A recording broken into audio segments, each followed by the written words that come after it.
Olá! Hoje a gente vai desvendar um dos pilares do nosso sistema federativo aqui no Brasil, a imunidade tributária recíproca.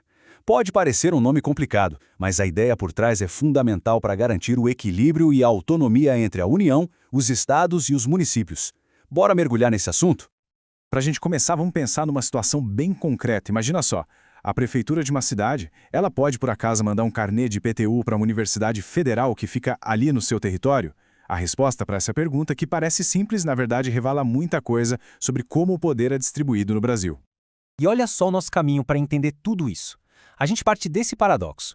Depois entende o princípio maior por trás da regra, vê o que a Constituição diz, descobre quem mais entra nessa proteção e, no final, a gente chega no teste definitivo que os tribunais usam.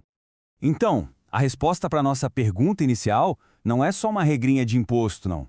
Ela está ligada à proteção de algo muito maior, que é o Pacto Federativo. É ele que, no fim das contas, mantém a harmonia entre os diferentes níveis de governo no país. Pensa no Pacto Federativo como se fosse um grande acordo de paz fiscal.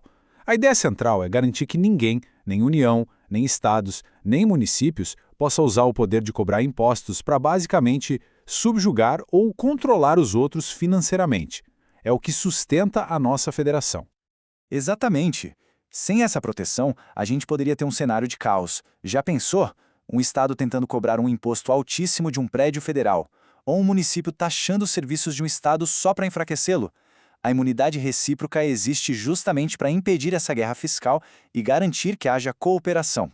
Ok, agora vamos ver como esse princípio vira uma regra de verdade, uma regra jurídica bem clara. A resposta para isso está lá escrita na nossa Constituição Federal. E tá aí a regra, preto no branco. O texto da Constituição é super direto. É proibido que um ente da federação crie imposto sobre o outro. Isso só mostra a força dessa proteção. É uma vedação total, sem meio termo. Então, o que a regra protege na prática? São três coisas principais. Primeiro, o patrimônio, que são os bens, como o prédio da Universidade Federal do nosso exemplo. Segundo, a renda, caso um órgão público tenha algum tipo de rendimento. E terceiro, os serviços que eles prestam entre si. Beleza, a regra é clara para a União, estados e municípios. Mas a gente sabe que o governo é muito mais do que isso. E as autarquias, como o INSS, e as empresas públicas.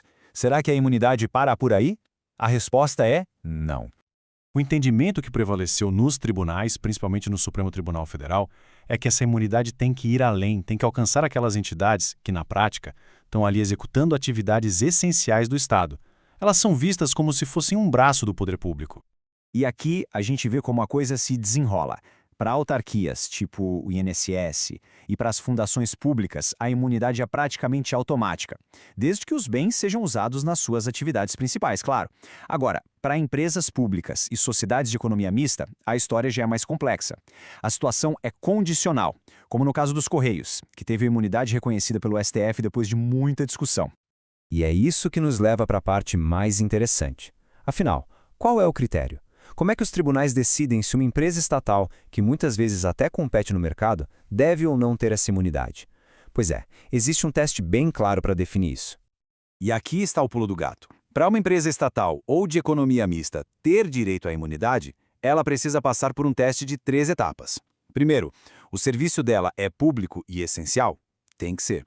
Segundo, ela compete com empresas privadas ou atua sozinha, num regime sem concorrência? E terceiro, ponto importantíssimo, o objetivo principal é dar lucro para acionistas privados? A lógica por trás disso é bem simples, na verdade. Se a empresa atende a esses 3 requisitos, ela está agindo como uma extensão do Estado, prestando um serviço que só ele prestaria sem visar o lucro de mercado. Aí ela ganha imunidade. Caso contrário, se ela está ali no mercado, competindo, buscando lucro, bom, aí ela tem que pagar imposto como qualquer outra empresa privada. Então, vamos amarrar as pontas. O mais importante para a gente guardar é: a imunidade recíproca existe para proteger o Pacto Federativo. Ela proíbe impostos sobre patrimônio, renda e serviços entre os governos. Essa proteção se estende de forma direta para autarquias e fundações.